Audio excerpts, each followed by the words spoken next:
Well, maybe I can do that right now and go outside. And maybe next week we'll see this thing rip in the snow.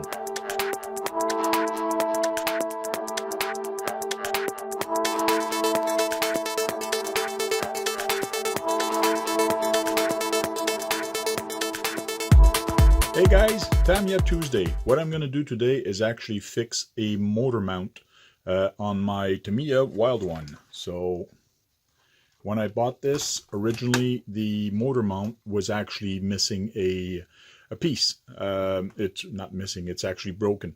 So I went on eBay, I did find what I was looking for, and I did get it. It was basically $11 plus.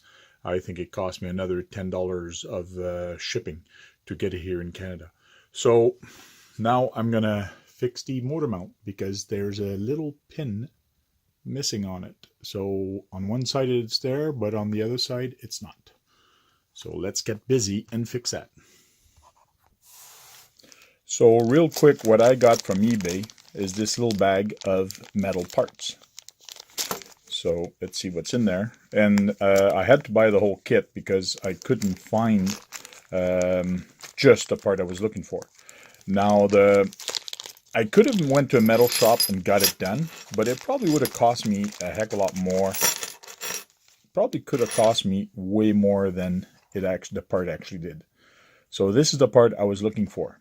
The problem was on the original one, and I have no idea how this was done.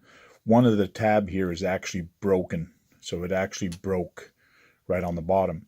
So this is the part that I have to change and replace. Now there was a lot of other parts that came with this. These are the shock towers, which are in aluminum. And then there's a bunch of other ones that came with it, which I did download the manual from Tamiya, but I did not look what these are for. At this time, I don't care. They will become spare parts for me to actually use on something else. So right now, theoretically, is this one, which the Tamiya, this Wild One, I never took apart. And I never put together. So I did quickly look at it. So I think I know how to get to this piece pretty quick, and it should be pretty simple to actually replace. So let's get busy. So for me to take that apart, I need access to some screws. So some of the screws are pretty easy to get, which is this one, but there's another one which is actually on the tab, but it's actually in line with this, which means I have to tilt the motor up a little bit, but that's okay. I believe that if I can go in here and remove this motor mount, or just slack it a little bit, my motor should go up just a little bit, just enough for me to actually remove it. Right now, it's all pretty much Phillips head for the screws that are there. I'm going to be changing those for a hex. So I'm going to be changing some screws to the hex screws. So let's get going. So first things first, I got to take off the wheels so I can get access to the screws I need out of there. Now these are not the original wheels that came with it, but they're supposed to be vintage wheels also from another buggy. So hopefully Stefan from the LED Wheel, that's the guy I got this from, can actually comment on there what they're from.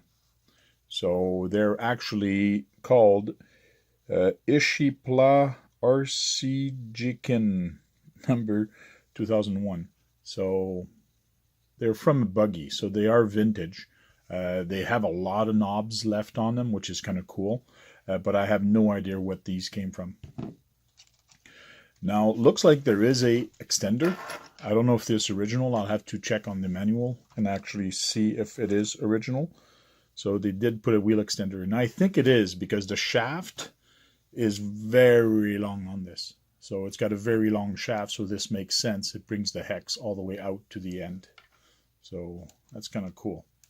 So I'm just going to remove these so I don't lose them and put them aside. because the motor is going to go up, and this isn't actually in a way for me to get access to this screw here. So let's take off the other side.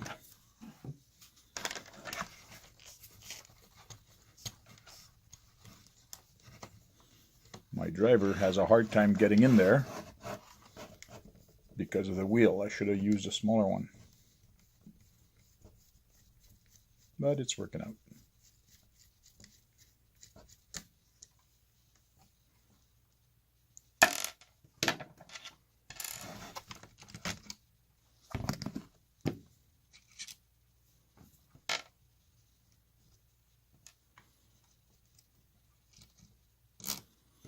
One thing that I like about this buggy already is that what I'm seeing is that the bearing upgrades were installed on this, which is good.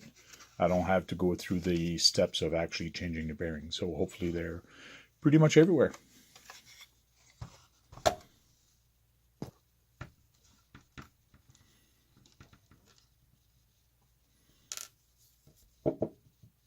So I've taken 2 screws from the sides, from each side, and now it does move enough, I think it does, that I should be able to get access to the screw, hopefully, without having to take off that top motor mount screw that I was talking about earlier. And yes, I can access it, so good, which means I have less screws to actually take off.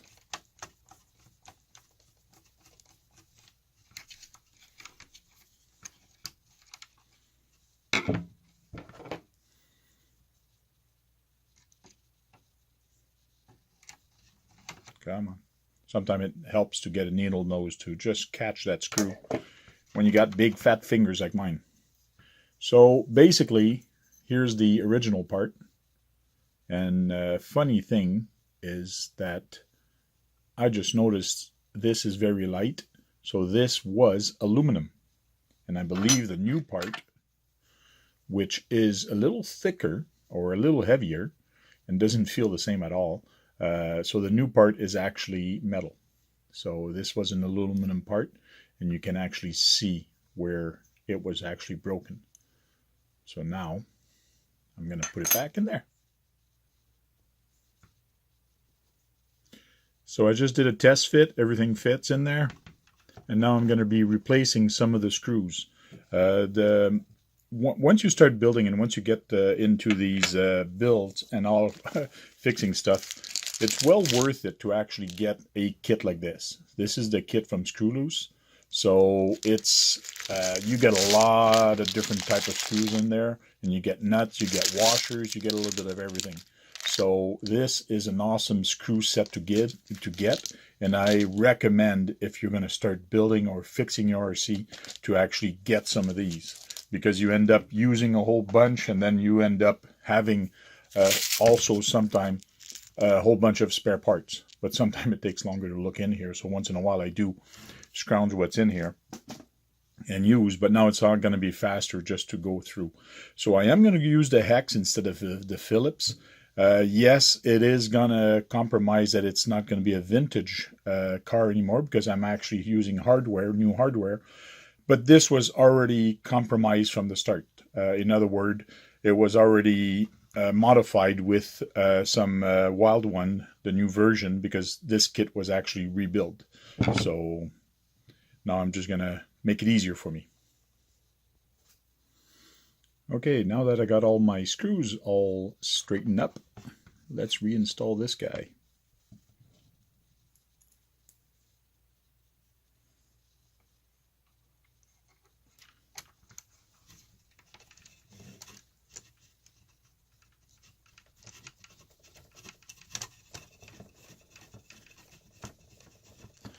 Now, some people like using a drill. I don't. This is fun, twisting my life away. It works. Now the small ones at the end, where the tab actually broke off, or the one that the tab broke off, are actually not threaded. These ones are threaded. So I will be putting Loctite on the two back ones, but on the inside one, the one that's holding the motor, I won't put thread lock on it. So there's no need on plastic. When a metal goes onto plastic, don't bother putting thread lock. Setting up the other one. Perfect. So now she's actually on perfectly onto the motor. Both sides are on. Now I'm going to put the other one, and this is the one where you actually have thread lock on it. So this is what I use, the blue one. Use a blue one, don't use a red one. Red one is actually when you actually don't want anything to move. What is funny with this is that when you buy any kind of thread lock, the can is actually red. So you're thinking, oh, this is red thread lock. No, it's not. Go by the cap. And it actually tells you on it if it's blue or red. So this is blue thread lock. And so was this one. This one, the way they do it is they have a little blue edge on it. So put little thread locks and pop the little bugger in there.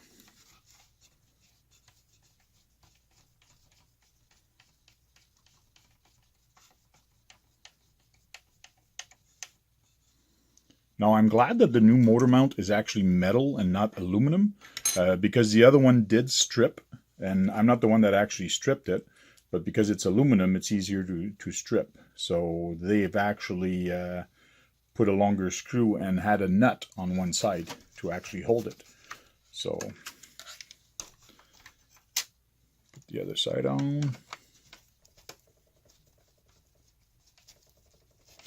It's kind of cool that they have kind of what looks like a little trailer hitch on it.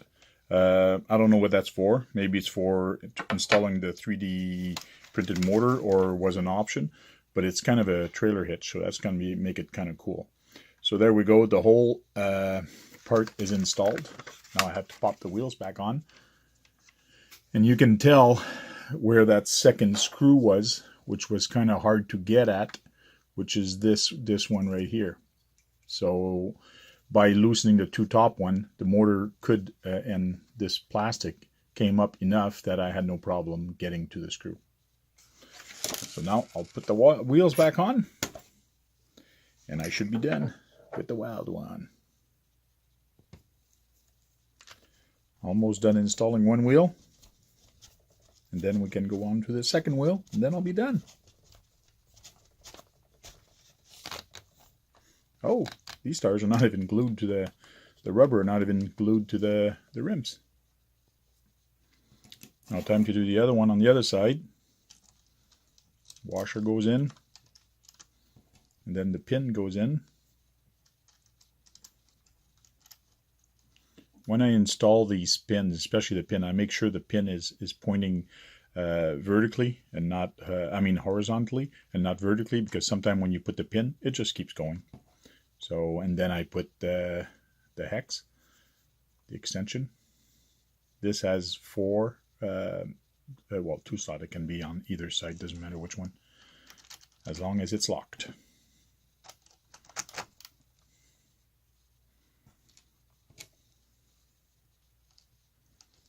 There we go.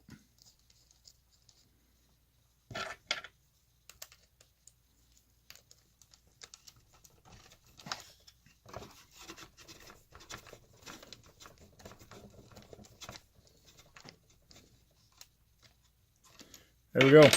Now I can go outside, bash with it, have fun with it, and not worry about breaking it. Cool stuff. There you go, guys. Thank you for watching and taking the time to watch. Please like, comment, and share if you like this video.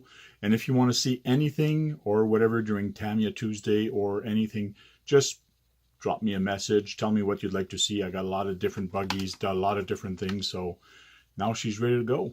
So hopefully the next video, I might do it this winter, but because it's a vintage buggy, I don't want to go too hard on it, especially in the winter, because the plastic is a little bit more brittle. But maybe I can do some donuts and not bother jumping and just let her rip in the snow. I think I'll do that. Well, maybe I can do that right now and go outside. And maybe next week we'll see this thing rip in the snow.